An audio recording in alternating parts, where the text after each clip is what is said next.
Al contrario, Alejandro, gracias por la invitación. Bueno, a ver, ya estamos en el 2021, porque platicábamos de esto en el 2020, en el último trimestre, pero hoy, con la realidad que vive México, con el quiebre de empresas, con la poca inversión que ha habido en nuestro país, ¿qué podemos esperar para este 2021? Mira, vamos a esperar un año igual que acaba de terminar.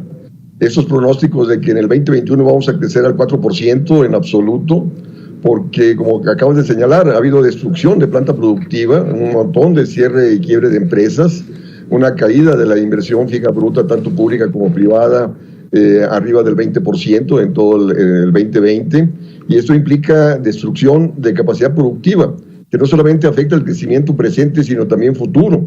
Pasa a atentar a disminuir el crecimiento potencial de la economía, y eso implica menor generación de riqueza, menor generación de empleo, menos viabilidad de poder mejorar el bienestar de la población. Hay problemas de oferta, o sea, de caída de la producción, y problemas de demanda, caída de exportaciones, caída del consumo y la inversión privada, caída del gasto público, donde el presidente el lunes en la mañanera anunció mayores recortes presupuestales en el 2021. Entonces, no nos puede esperar el 2021 mejor que el 2020. Arturo, ¿cómo se tendría entonces que organizar tanto los gobiernos, no solo ante este anuncio que mencionaba el federal, los gobiernos locales, los gobiernos estatales, incluso mismo la ciudadanía, pues los integrantes organizados, que en este caso serían los empresarios, las cámaras, ¿cómo tendrían entonces que prepararse hacia los siguientes meses? Mira, la cuestión es de que los estados y municipios dependen de las participaciones federales y de su recaudación. Y las participaciones federales han venido disminuyendo, y de hecho las participaciones del 2021 van a ser menores que el 2020, y las del 2020 fueron menores que el 2019. Y la recaudación tributaria de los estados y municipios también está disminuyendo por la misma contracción de la actividad económica. Entonces, de ahí que han recurrido a endeudamiento, y lo que reciben por participaciones se va al pago de la deuda. Entonces no tienen capacidad de gasto. El que sí tiene capacidad de gasto es el gobierno, pero no lo ejerce. El gobierno está empecinado a trabajar con austeridad fiscal, y de ahí esos recortes presupuestales. Y al gastar poco, el gobierno frena la actividad económica y termina recaudando poco.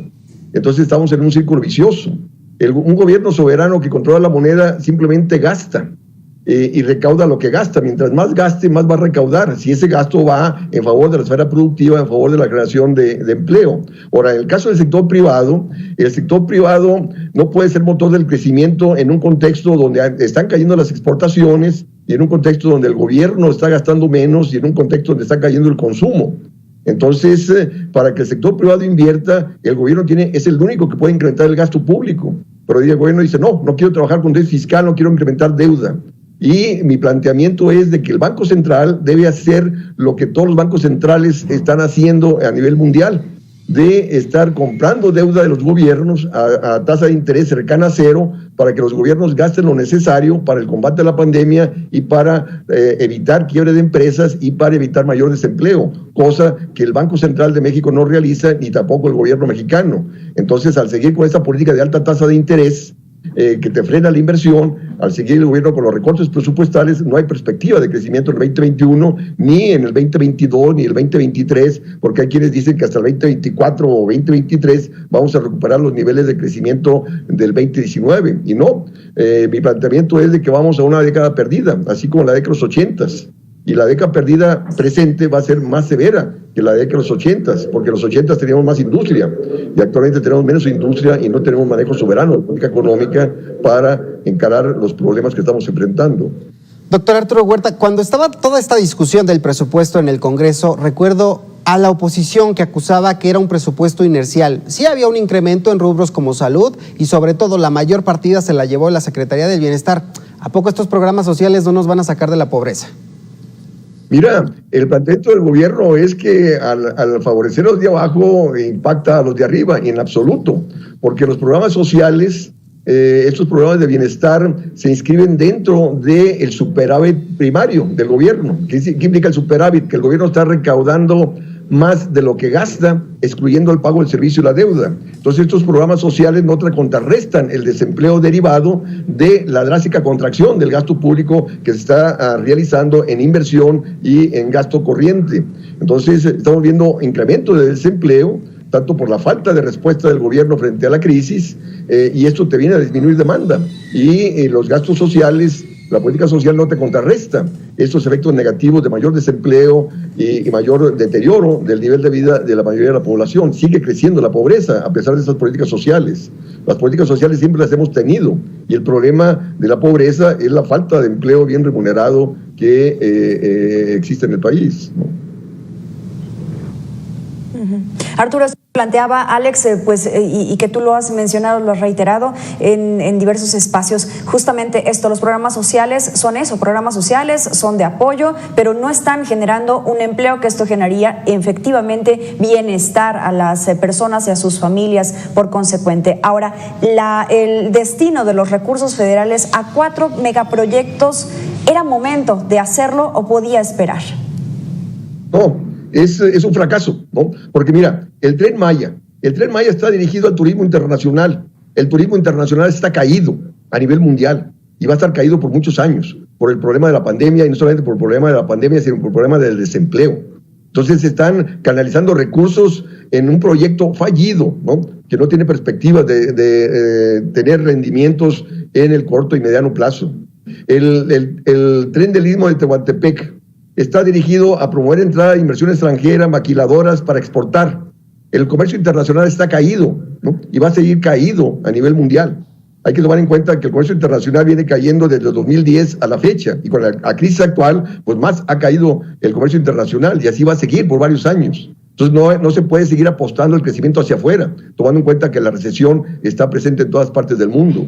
Y con respecto al aeropuerto de Santa Lucía, también es un proyecto fallido. Ahí están todos los aeropuertos a nivel mundial subutilizados por el problema de la pandemia y por el problema de la crisis, y la pandemia va a seguir. Lo que está aconteciendo en el Reino Unido, de 60,000 contagios diarios, en España alrededor de 30,000 contagios diarios, Alemania también cerró su economía hasta el 31 de enero, nos va a llegar esa cepa altamente contagiosa. Y entonces, repito, se volverá de nuevo a cerrar más la economía de lo que ya estamos, y el aeropuerto, repito, ahí están los aeropuertos parados a nivel mundial. Entonces están canalizando recursos al Tren Maya, al Tren del Istmo, al aeropuerto de Santa Lucía, que esos recursos perfectamente pueden canalizarse a apoyar a las empresas que están quebrando, para evitar el quiebre de empresas, para evitar el quiebre de la destrucción de la planta productiva. Esos recursos deben ser canalizados a crear condiciones de empleo o generar condiciones de bienestar, porque para que la gente se guarde frente a la pandemia, haga confinamiento, tú tienes que llevarle alimentos a su casa. Así China venció la pandemia. El gobierno de China mandaba casa por casa alimentos para que la gente no saliera ni al súper siquiera. Y así se frenó la pandemia, cosa que no pasa por la mente de la gente que nos gobierna. Está apostando, repito, a proyectos fallidos, que ni tienen impacto positivo sobre la actividad económica, ni sobre el empleo, ni sobre el bienestar de la población. Arturo, ¿qué tan viable es apostar todas las canicas al TEMEC, por ejemplo, este acuerdo comercial entre Estados Unidos y Canadá para este año? Y también, ¿qué papel juegan las calificadoras internacionales en todo este asunto de determinar sobre la deuda, hablar sobre la deuda que tiene nuestro país para estos próximos meses? Mira, primero el TEMEC, ¿no? Estados Unidos impuso sus condiciones a su favor, ¿no? Entonces, si con el Tratado de Libre Comercio, el TELECAN, México venía creciendo al 2.4% y después al 2.1%, con el TEMEC vamos a crecer menos, porque Estados Unidos impuso condiciones de que México le compre más y le venda menos, ¿no? Y luego hay que tomar en cuenta que el comercio internacional y la misma economía de Estados Unidos no están creciendo. Entonces no podemos seguir apostando al crecimiento hacia afuera. Y luego, quien ha ganado con las exportaciones han sido las empresas transnacionales, ¿no? Y no el país.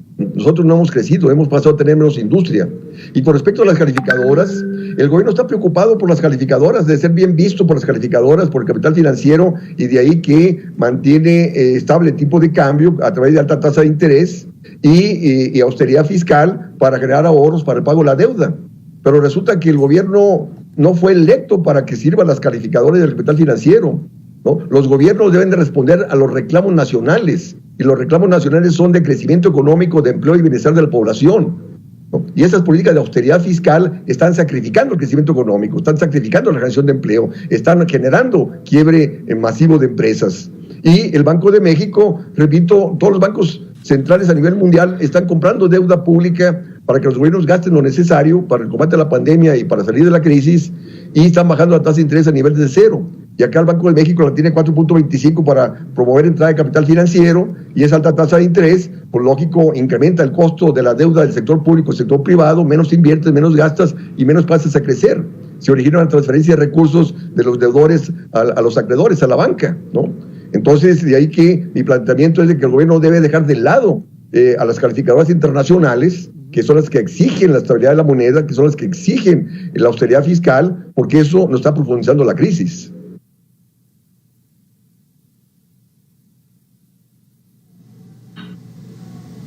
Bien, Arturo, pues le agradecemos mucho estos minutos aquí en Mega Noticias TVC, estas reflexiones que hacemos en torno a las perspectivas económicas que enfrentará nuestro país para este año, que decíamos, ¿no? Veíamos lejano, veíamos también con esperanza el 2021, pero de acuerdo con lo que usted nos comenta, la política económica seguirá tal cual, sin sufrir muchos cambios. Desgraciadamente. Muchas gracias, Alejandro, muchas gracias, Mitzi, y tengan lo mejor para este 2021. Igualmente, los mismos deseos para usted, Arturo Huerta. Gracias por estos minutos. Ya sabe, la entrevista la va a poder encontrar en todas nuestras redes sociales. Estamos como Mega Noticias TVC.